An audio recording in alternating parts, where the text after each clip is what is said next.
오늘 이 시간은 마음으로 믿고 입으로 시인하는 구원이라는 제목으로 말씀을 전하겠습니다. 여러분, 오늘 제목이 굉장히 중요합니다. 구원이라고 하는 것은 마음으로 믿고 입으로 시인해야 된다. 오늘 이 말씀을 우리가 가슴에 새기면 쉽게 오늘 말씀이 정리가 될 것 같아요. 마음으로 믿도록 하겠습니다.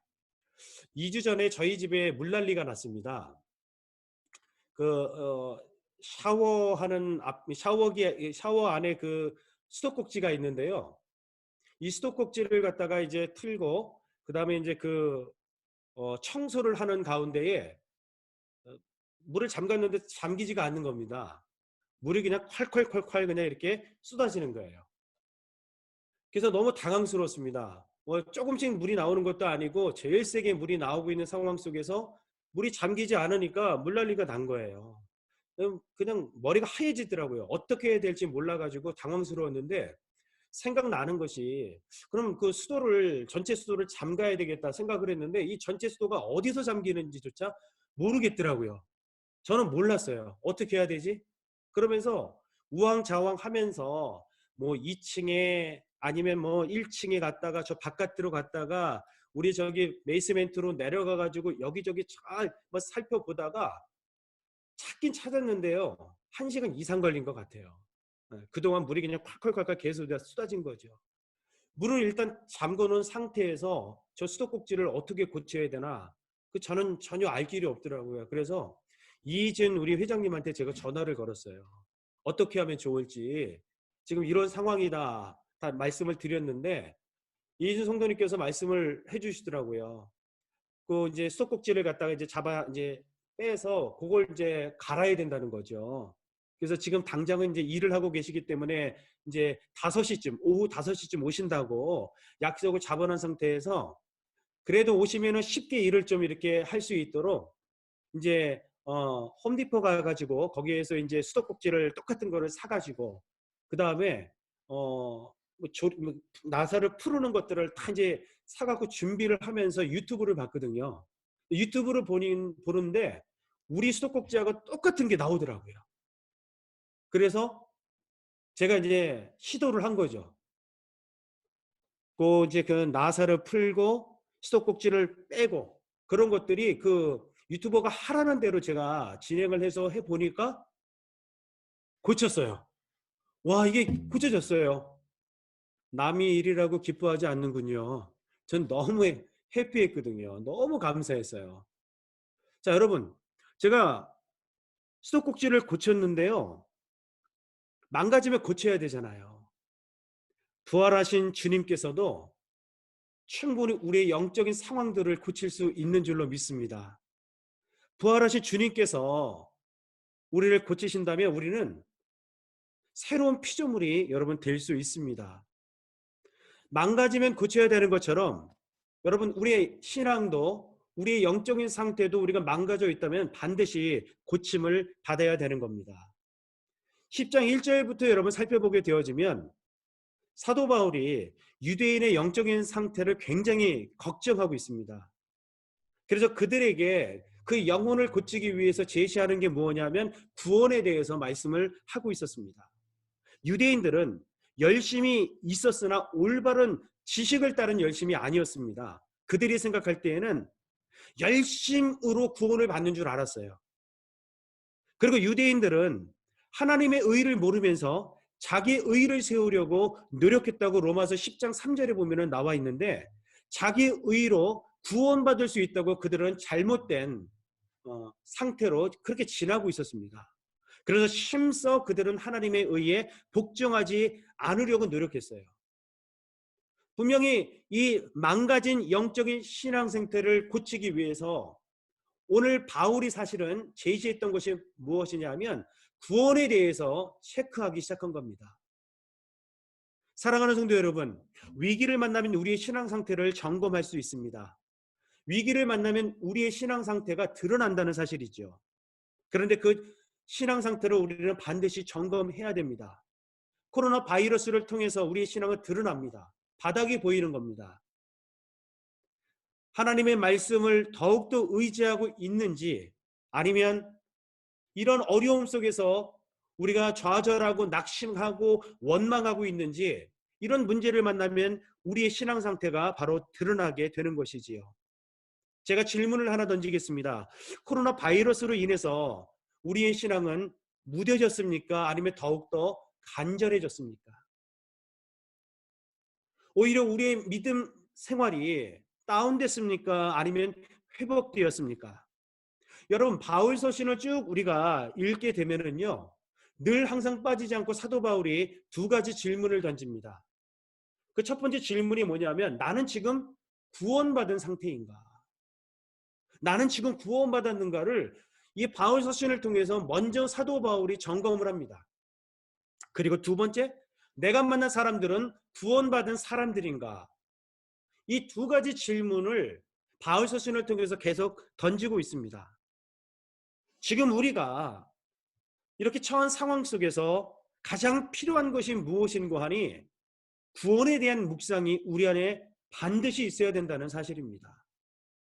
우리가 바이러스에 감염되지 않은 것으로 기뻐하고, 지금 우리는 아직까지는 괜찮으니까라고 기뻐하는 것이 아니라, 실제로 우리가 지금 이러한 상황 속에서 가장 필요한 것은 뭐냐 하면, 구원에 대한 묵상이 우리 안에 반드시 있어야 된다는 겁니다. 나는 지금 구원받았는가? 그리고 내가 만나고 있는 사람들은 구원받은 사람들인가?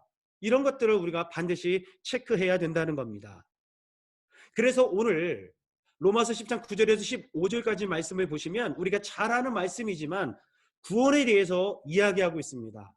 오늘 제목처럼 마음으로 믿고 입으로 시인해야 구원을 받을 수 있다라고 로마서 10장 9절 그리고 10절에 대해서 분명히 말씀하고 있습니다. 로마서 10장 9절에 보면은 구원을 받으리라, 또 10장에 보게 되어지면은 구원에 이를 것이다 라고 분명히 말씀하시면서, 지금 유대인들에 대해서 그들의 영적인 상태를 회복시키기 위해서 계속 지금 바울이 얘기하고 있는 것은 구원에 대해서 말씀하고 있다는 거예요. 지금 코로나 바이러스로 인해서 우리가 힘들고 어려운 상황에 있지만, 이럴 때일수록 우리가 계속해서 점검해 봐야 되는 것이 바로 뭐냐 하면, 우리의 구원에 대해서, 구원의 확신과 구원의 기쁨에 대해서 확인해야 된다는 사실입니다. 오늘 주신 말씀을 통해서 저뿐만이 아니라 오늘 함께 예배드리는 모든 성도들이 구원을 다시 한번 점검해보는 귀한 은혜가 있기를 주의 이름으로 간절히 축원합니다. 자, 여러분, 10장 9절의 말씀 우리 함께 읽어보겠습니다. 시작. 내가 만일 내 입으로 예수를 주로 시인하며 또 하나님께서 그를 죽은 자 가운데서 살리신 것을 내 마음에 믿으면 구원을 받으리라. 아멘. 여러분, 오늘 내 입으로 예수를 주로 시인하면 구원 받을 수 있다고 성경은 말합니다. 그리고 예수 그리스도께서 부활하신 사실을 믿으면 구원을 받을 수 있다라고 성경은 분명히 말씀하고 있습니다. 여러분, 이 말씀은 굉장히 중요합니다. 여기서 예수를 입으로 시인한다, 이 시인한다는 의미가 무슨 뜻이냐면 공개적으로 공개한다 이런 뜻입니다. 공개적으로 진술한다 이런 뜻입니다. 우리가 구원을 얻기 위해서는 반드시 공개적으로 예수 그리스도를 나의 구주라고 공개적으로 우리가 시인해야 된다고 성경은 말씀하고 있습니다. 여러분, 내가 주님을 공개적으로 시인하는 게 얼마나 중요한지 모릅니다. 마태복음 10장 32절 말씀을 보시면은, 누구든지 사람 앞에서 나를 시인하면 나도 하늘에 계신 내 아버지 앞에서 그를 시인할 것이요. 33절, 누구든지 사람 앞에서 나를 부인하면 나도 하늘에 계신 내 아버지 앞에서 그를 부인하리라 라고 말씀하셨습니다. 사람 앞에서 우리가 예수님을 시인하면 하나님 앞에서 예수님께서 우리를 시인한다고 말씀했었고, 그리고 우리가 사람 앞에서 예수님을 부인하면 하나님 앞에서 예수님도 우리를 부인한다라고 말씀하고 있어요. 그래서 우리가 예수 그리스도를 나의 구주로 입으로 시인하는 것은 굉장히 중요하다는 거예요. 공개적으로 여러분 시인하고 진술하고 고백하는 것, 이것이 굉장히 구원에 있어서 중요하다고 성경은 말씀하고 있습니다. 예수 그리스도를 주라고 고백하는 것, 예수 그리스도를 주라고 시인하는 것, 이게 중요하다는 것이죠. 여러분, 주라고 하는 헬라어는 퀴리오스라고 하는 단어입니다. 그 당시 사람들은 이 퀴리오스라는 단어를 네 가지 정도로 생각을 하고 있었어요. 첫 번째는 그냥 선생님, 존칭어, sir, 영어로 SIR, sir이라는 의미가 분명히 있었고요. 두 번째, 그 당시 사람들은 이 퀴리오스라고 하는 단어를 로마 황제에게 붙여 쓰는 호칭이었다는 겁니다. 그 당시 로마 황제는 신이었거든요. 그리고 세 번째는 이 퀴리오스라고 하는 단어는 헬라 신들에게 붙여 쓰이는 용어였던 것입니다. 그리고 네 번째, 유대인들에게 있어서 이 퀴리오스라고 하는 단어는 여호와 하나님을 말씀하시는, 다시 말해서 유일신 하나님을 말씀할 때 퀴리오스라는 단어를 썼다는 거예요. 자, 그런데 그 당시 사람들 앞에서 우리가 예수 그리스도를 퀴리오스라고 말한다고 하는 의미가 무엇입니까? 그것은 예수님을 황제라고, 예수님을 신적인 존재라고, 그리고 예수님을 유일신 여호와 하나님과 동일시하는 아주 중요한 고백이었던 것입니다. 쉽게 고백할 수 있었던 것은 아닙니다. 예수님께서 그리스도이신 것을, 신성을 인정하는 고백이며 예수 그리스도가 왕이신 것을 인정하는, 그 주권을 인정하는 그런 고백이었던 거예요. 굉장히 중요합니다. 또 더 나아가서 예수 그리스도만이 유일하신 하나님이십니다라고 고백하는 것이었기 때문에 사람들 앞에서 내가 예수 그리스도를 퀴리오스, 주라고, 주인으로 고백하는 것은 죽을 각오로 고백하는 신앙 고백이었다라는 것을 우리는 잘 알아야 됩니다. 이 정도로 여러분, 우리가 예수 그리스도를 주라고 시인하는 것이, 공개적으로 시인하는 것은 너무너무 중요하다는 것입니다. 반드시 이러한 고백을 통해서, 이러한 시인을 통해서 우리는 구원에 이를 수 있다고 오늘 성경은 말씀하고 있는 겁니다. 그리고 또 한 가지 구절에서 말하고 있는 것이 무엇입니까? 또 하나님께서 그를 죽은 자 가운데서 살리신 것을 내 마음에 믿으면, 이렇게 이야기하고 있습니다. 여러분, 죽은 자 가운데에서 다시 살렸다라고 하는 것은 하나님께서 예수 그리스도를 부활하신 것을 우리 마음에 믿어야 구원을 얻을 수 있다라고 성경은 말하고 있는 겁니다. 지난주가 우리가 부활주일로 은혜 가운데 지냈습니다. 여러분, 부활을 믿으십니까? 예수 그리스도가 죽은 자 가운데에서 다시 살아나신 이 사실을 믿으십니까? 마음에 확실히 믿어야 구원에 이를 수 있다고 성경은 분명히 말씀하고 있는 것입니다. 굉장히 중요합니다. 여러분, 그래서 구원이라고 하는 것은 어떤 율법적인 행위로 구원받는 것이 아닙니다. 혈통으로 구원받는 것도 아닙니다. 오직 예수 그리스도께서 대속의 죽음으로 말미암아 다시 3일 만에 부활하셨음을 우리가 마음으로 믿을 때에 구원을 받을 수 있다고 9절에 정확하게 말씀하고 있는 것입니다. 그렇다면 예수님께서 죽은 자 가운데에서 다시 살아나셨다라고 하는 이 부활이 우리에게 주는 의미가 무엇이라는 거예요? 예수님께서 죽은 자 가운데에서 살아났다고 하는 이 부활의 의미가 무엇인가? 여러분, 첫 번째로는 하나님께서 예수를 죄 없는 자로 인정하셨다는 의미가 그 안에 있습니다. 자, 로마서 6장 23절을 우리가 아까 암송했었지요. 죄의 삭은 뭐예요? 사망이요. 우리가 죽는 이유는 죄 때문에 죽는 겁니다. 죄 때문에 죽는 거예요. 그런데 우리 예수님께서 죽으셨어요. 죄 없는 분이 죽었습니다. 우리의 죄 때문에 죽으신 거예요. 그러나 3일 만에 다시 살리신 것은 바로 뭐냐 하면, 그분은 죄 없는 분이시기 때문에 죄 없다라는 사실을 하나님께서 모든 인류에게 보여주고 있는 행위라는 거예요. 예수님이 죄로서 죽었다 그러면 영원히 죽고 끝나야 맞는 겁니다. 그러나 다시 살리셨다라고 하는 것은 뭐냐면, 죄 없는 예수님께서 우리 죄를 위하여 십자가 위에서 죽으시고 3일 만에 다시 살아나셨다라고 하는 이 사실을 통하여서 예수는 죄 없는 분이다라는 것들을 우리에게 보여주고 있다는 사실을 우리는 기억해야 된다는 것이지요. 여러분, 두 번째로 부활이 우리에게 주는 의미가 무엇입니까? 예수 그리스도는 영원히 살아계신 분이다라는 것을 우리에게 보여주고 있습니다. 여러분, 우리 예수님께서는 영원 전부터 영원 후까지 알파와 오메가가 되어서 살아계신 하나님이신 줄로 믿습니다.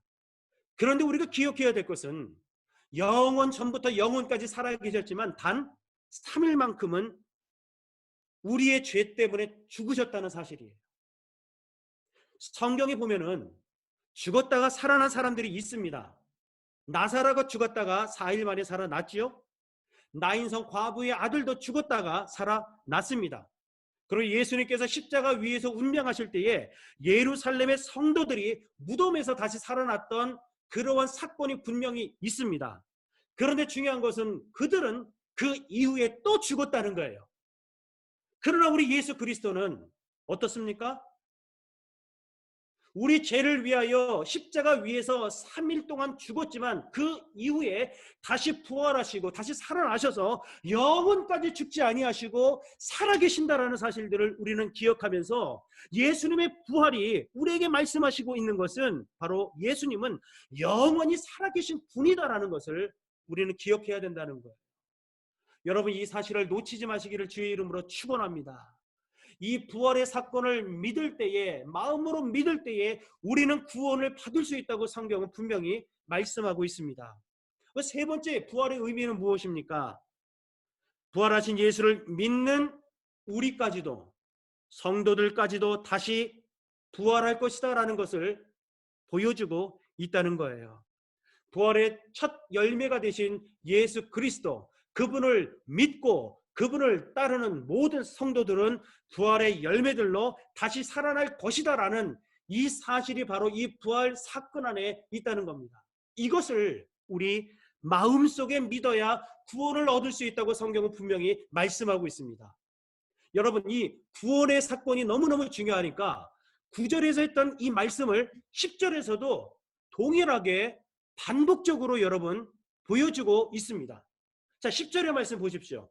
다 같이 한번 읽어볼까요? 시작. 사람이 마음으로 믿어 의에 이르고 입으로 시인하여 구원에 이르느니라. 아멘. 마음으로 믿고 입으로 시인하여 구원에 이른다라고 다시 한번 마음으로 부활을 믿고 입으로 예수 그리스도를 주로 시인할 때에 구원받을 수 있다고 반복적으로 얘기하고 있어요. 왜 반복적으로 얘기했을까요? 중요하기 때문입니다. 중요하기 때문이에요. 구원이라고 하는 것이 우리 인생에 있어서 너무너무 중요하기 때문에 반복적으로 말씀하고 있는 겁니다. 마음으로 믿어야 한다. 마음으로 믿어야 한다. 여러분, 우리에게 다 마음이 있습니다. 이 마음이 의미하는 것은 무엇일까요? 헬라어 문헌을 보게 되어지면 이 마음은 인간 전체의 지적, 감정적, 의지적, 영적인 중심부가 바로 마음이다라고 말하고 있어요. 지정의, 인격의 중심부가 바로 어디냐면 마음이라는 거예요. 마음.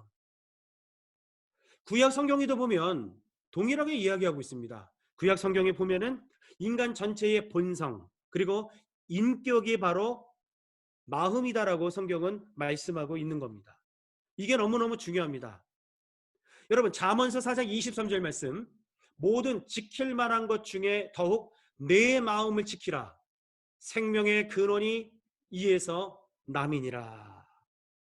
마음을 지키라고 했습니다. 왜냐하면 생명의 근원이 마음에서 난다고 하면서 여러분, 우리의 인격이 바로 마음에 있기 때문에 우리가 마음으로 예수 그리스도를 믿는다라고 하는 것은 우리의 인격으로 예수 그리스도를 믿는다는 겁니다.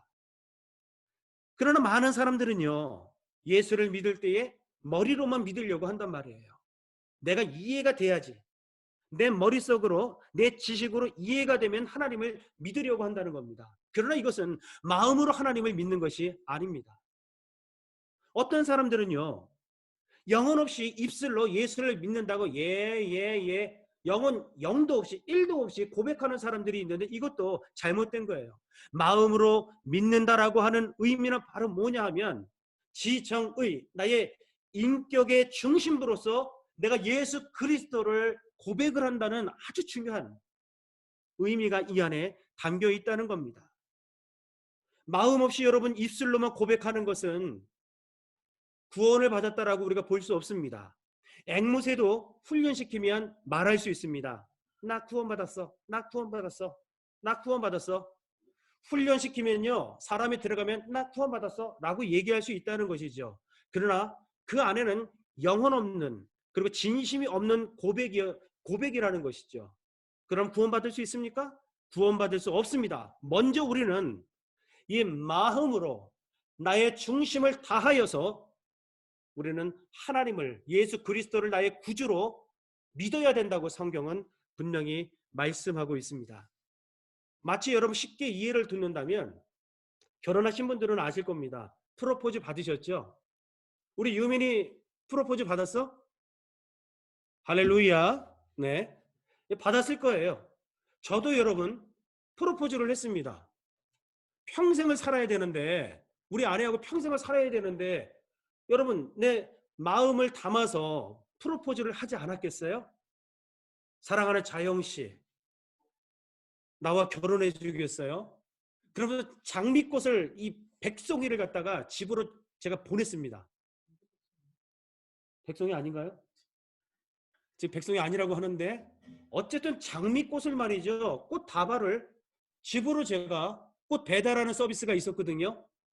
그렇게 보내고 제가 뭐 세레나데 뭐 이런 것을 뭐 불렀던 것 같아요. 창문을 열어다오 이러면서 세레나데를 불렀어.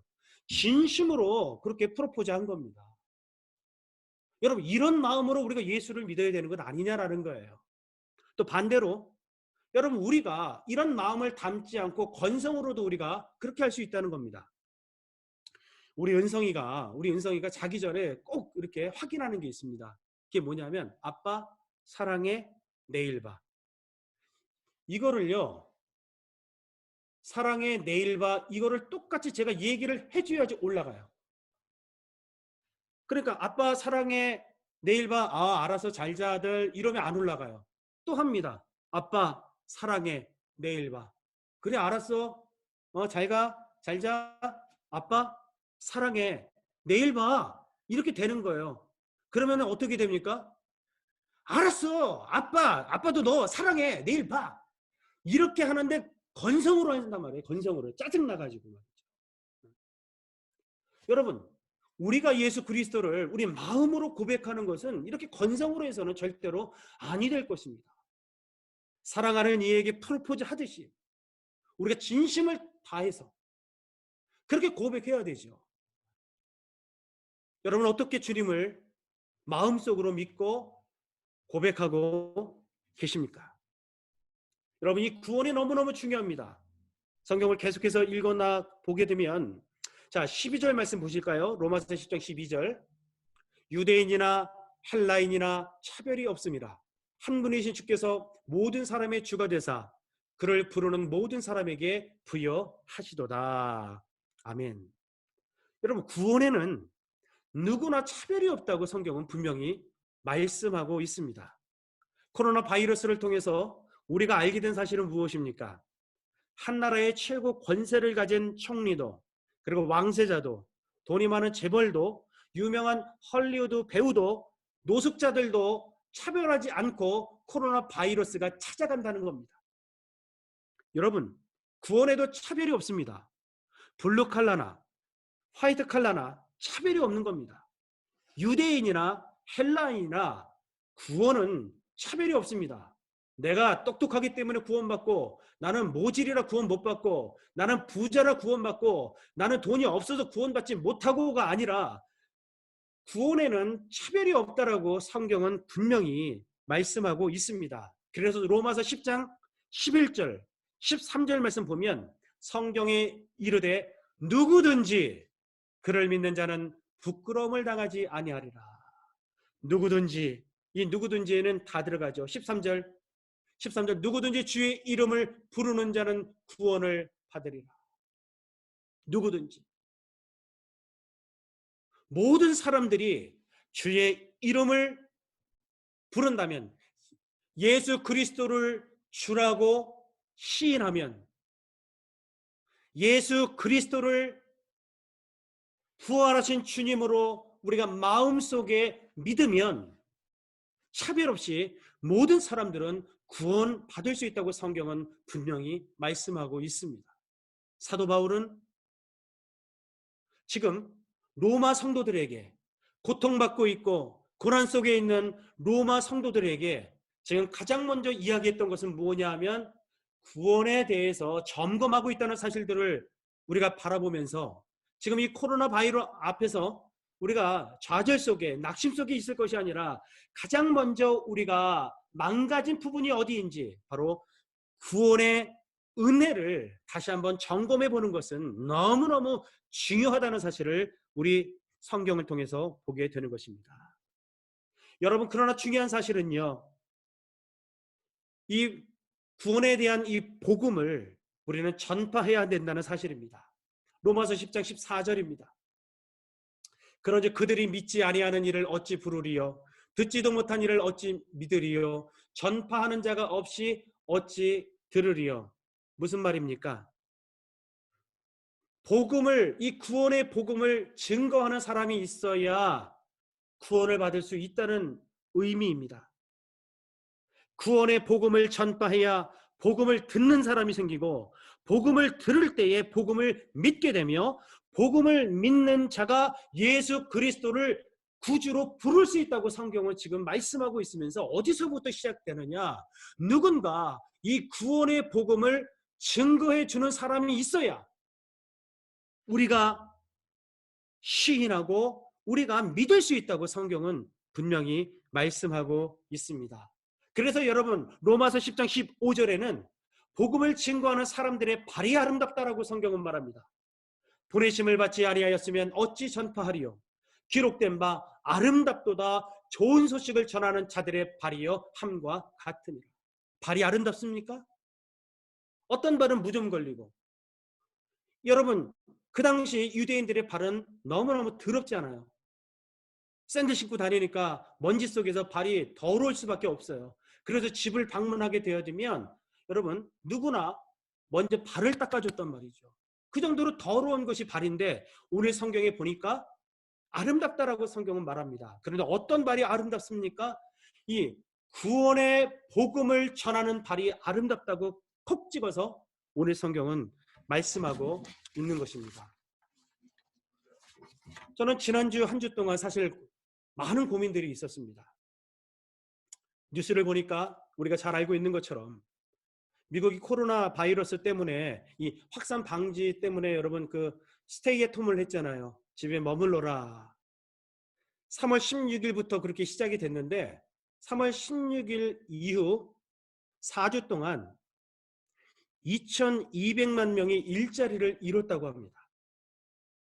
엄청난 치수입니다. 이것은 미국 노동인구의 8명 중 1명꼴입니다. 자, 블룸버그 그 통신이 이렇게 얘기를 합니다. 이런 추세라면 4월엔 미국 실업률은 20%에 이를 것이다라는 전망을 내놨어요. 20%? 그럼 여러분, 폭동이 일어날 확률이 있는 치수입니다. 이건 엄청난 치수예요. 그래서 여러분, 실직당한 사람들이 가정폭력을 일으키기도 하고 자살하는 일들이 지금 계속해서 증가하고 있다는 모습들을 우리가 뉴스를 통해서 지금 접하고 있는 거예요. 우리 주변에도 실직하신 분들이 있습니다. 교회들이 지금 전부 다 어렵습니다. 비근한 예로 미시간 교회 협의회만 봐도 지금 전체 카톡방에 이런 것들이 올라와요. PPP 대출을 받을 수 있느냐. PPP 대출. 이것은 어떤 사업기관이나 어떤 교회 같은 기관에서 대출을 받을 수 있는데 이 대출을 갚지 않아도 되는 것 같아요. 이게 바로 PPP 대출이라는 것 같은데, 교회들이 너무너무 힘들어요. 그러니까 지금 어떻게 하면 PPP 대출을 받을 수 있느냐 이러면서 지금 어려움을 지금 호소하고 있다는 겁니다. 개척교회들이 여러분 너무 힘들어서 개척교회 월세 대납 운동이 지금 한국에서 일어나고 있고 미국의 한인 교회들도 동참하는 교회들이 있어요. 물론 규모가 있는 교회입니다. 그리고 65세 이상 어르신분들에게 물품을 전달하는 어떤 모습들이 보여지고, 또 어떤 교회에서는요, 마스크를 제작해서 마을에 전달하는 그런 한국 교회도 있더라고요. 우리 랜싱 한인교회도 구원의 복음을 증거하는, 여러분, 아름다운 발이 되어야 될 줄로 압니다. 우리 교회 재정도 뻔합니다. 재정부장님이 저한테 와가지고요, 재정 잔고를 얼마 남았습니다 말씀하실 때가 있습니다. 그때 저는 막 심장이요, 두근반 세근반 그래요. 교회가 운영이 어렵기 때문에 그래요. 그래서 전에도 여러분 교회 형편이 어렵기 때문에 제가 자진해서 700불을 깎은 적이 있었습니다. 근데 지금은 코로나 바이러스 때문에 지금 여러분도 교회가 어려울 뿐더러 성도님들도 어렵고, 우리 아내가 요즘에도 나가서 일을 하지만 지금 쉽지 않단 말이에요. 어려워요 지금. 이런 상황 속에서 어떻게 해야 되나, 인간적으로 보면 별 생각이 여러분 다 들어요.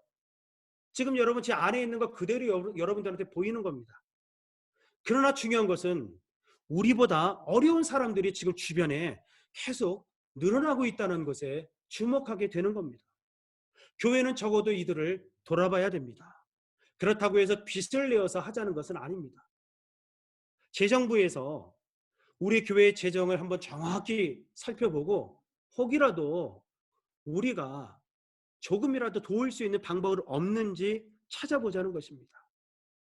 코로나 바이러스가 언제 종결될지 아무도 모릅니다. 우리가 앞으로의 재정 상태도 고려하면서 혹이라도 우리가 도울 수 있는 재정은 없는지를 살펴봐야 보자는 것이죠. 보았으면 좋겠다는 것입니다. 아니면 교회의 재정이 어렵다 싶으면은 한 끼 식사비 한 10불 정도라도 우리가 쪼개어서 헌신을 하면 어떨까? 한 사람씩이라도 우리가 한 끼 금식하면서 그 어려움 속에서 고통받고 있는 그 영혼들을 위해서 기도하면서 단 10불이라도 우리가 모금을 하면서, 아마 그 사람들한테는 티도 안 날 겁니다. 흠집도 안 날 거예요. 그러나 그게 뭐가 중요합니까? 우리가 할 수 있는 여건 안에서 최선을 다해서 도울 수 있는 방법은 없을까? 이런 고민들을 계속 했던 겁니다. 분당 우리 교회 여러분 잘 아실 것입니다. 개척교회 월세 대납 운동을 제가 볼 때는 제일 먼저 시작한 교회 같아요. 한 10억에서 12억을 헌금하자 이렇게 했었는데 지금 보니까 한 33억 정도가 들어왔다고 합니다. 그래서 하나님의 방법인, 우리도 하죠, 제비뽑기. 이 제비뽑기를 통해서 초교파로, 뭐 장로교뿐만 아니라 모든 초교파 가운데에 5천 교회를 지금 월세를 여러분 몇 달치씩을, 한 3달 정도씩을 지금 대납을 해주고 있다고 합니다. 그런데 여러분 제비뽑기에 선택되지 못한 교회도 있을 거 아닙니까? 얼마나 마음이 아프겠어요. 그러니까 20만 원씩을 상품권으로 바꿔가지고 그렇게 주더라고요. 근데 더 놀라운 것은 뭐냐면 어떤 통 큰 성도님이, 뭐 사업하시는 사장님, 회장님 이런 분들이 그냥 턱하니 크게 모금을 한 것이 아니었어요. 십시일반 모았다는 겁니다. 십시일반, 누구는 1,000원, 누구는 10,000원 이렇게 모아가지고 그렇게 힘들고 어려운 개척교회 월세를 내주고, 근데 이게 믿지 않는 사람들도 동참했다는 거예요. 놀랍지 않습니까? 물론 우리 교회에서는 우리 교회 월세도 빠듯한데 할 수 없는 일입니다. 하지만 곰곰이 여러분 우리가 생각해 봤으면 좋겠습니다. 우리 교회가 어려움을 겪고 있는 그들을 위해서 할 수 있는 것이 무엇인지를 찾아보자는 겁니다. 첫 번째로 제가 이렇게 고민해 봤을 때에는 우리가 그들을 위해서 기도합시다라고 했을 때에 중언부언으로 기도하는 것이 아니라 정말 진심을 담아서 그 영혼들을 위하여 첫 번째로 중보기도를 해주자. 두 번째로는 어떤 일을 할 수 있을까? 여러분, 오직 성령이 너에게 임하시면 예루살렘과 온 유대와 사마리아와 땅끝까지 이르러 내 증인이 된다고 말씀하시면서, 여러분 내가 있는 곳에서부터 시작이 됐거든요. 이것도 마찬가지입니다. 혹 우리 교회 안에 혹 각 목장 안에 혹이라도 어려움에 처해 있는 성도님은 없는지, 그리고 우리 주변에 바로 가까운 이웃 가운데에 어려움에 시달리는 성도는 없는지 우리가 한번 살펴보자는 겁니다. 자, 세 번째, 우리가 이렇게 도울 수 있지는 않을까? 작지만, 우리가 적은 비용이지만 코로나 바이러스와 사투를 벌이고 있는 의료진들이나 아니면 연구원들이나 공무원들에게 한 끼 도시락이라도 한번 우리가 드릴 수는 없을까? 고생하고 있는 그들을 향해서 박수를 쳐줄 수 있는. 그리고 아니면 당분간 우리가 드리고 있는 헌금의 한 10% 정도를 우리가 사용을 하면서 주변에 정말 힘들어하는 사람들을 위해서 도울 길은 없을까? 이런 고민들을 지난 주간에 했던 거예요. 여러분들도 함께 지혜를 모아주셨으면 좋겠습니다. 교회 재정을 고려하면서도, 아니면 어렵다면은 이렇게 작은 한 끼 식사라도 우리가 모금을 하면서라도 정말 좋은 소식을 전하는 발이 될 수는 없을까? 이것이야말로 구원받은 성도들의 삶이 아닌가? 그리고 지금 다들 어렵지만 그래도 우리보다 못한 자들을 위해서 우리가 뭐라도 할 수 있는 것은 없을까라는 것들을 지금 고민하고 찾고 싶은 것입니다. 아무쪼록 우리 성도님들 가운데에 하나님께서 주신 지혜가 있다면, 목사님 이런 방법이 있습니다, 이 방법은 어떨까요? 하면서 우리 교회 형편과 우리가 할 수 있는 만큼 여러분 그런 어떤 방법들을 좀 알려주시면은 우리가 기도하면서 우리가 무언가라도 시작하면 어떨까, 이런 마음들이 제 안에 있습니다. 그것이 바로 좋은 소식을 전하는 아름다운 발, 그것이 바로 복음의 능력이 아닐까요? 기도하겠습니다. 하나님, 감사합니다. 오늘 우리가 당한 여러 가지 현실과 상황 앞에서 우리가 좌절하거나 낙심하기보다는 하나님의 구원을 재점검하는 시간이 되게 하여 주옵시고, 우리 주변을 살펴보면서 정말 아름다운 복음의 발이 될 수 있는 귀한 교회가 될 수 있도록 주께서 축복하여 주옵소서. 예수님의 이름으로 간절히 기도 올리옵나이다. 아멘.